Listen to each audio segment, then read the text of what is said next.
We thought we were making some progress here on the leading economic indicator index, but unfortunately in March, we saw that reverse course. I'm Megan Horniman, the Chief Investment Officer for Verdant's Capital Advisors. We're coming to you today, it's Thursday, April 18th, with our regular segment of Markets with Megan. And we got a couple pieces of economic data today that are worth mentioning. So we'll do a part one with the leading economic indicators, and then we'll come back. Stay tuned there for part two, where we talk about existing home sales. So let's break down the leading economic indicator index. I really like looking at this index because it compiles all these different areas of the economy. It looks at the labor market, it looks at manufacturing, it looks at orders, it looks at the stock market, the credit market, and it looks at interest rate spreads, and then also housing.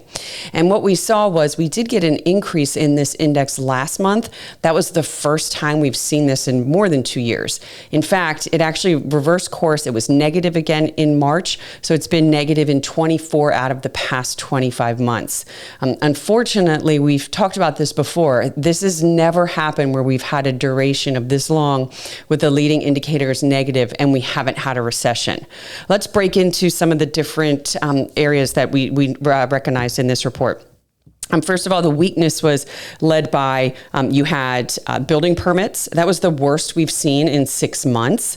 The interest rate spread, which is the yield curve, that was also negative. Consumer expectations have rolled over. They've been negative. We also saw negative in jobless claims as well as the ISM new orders.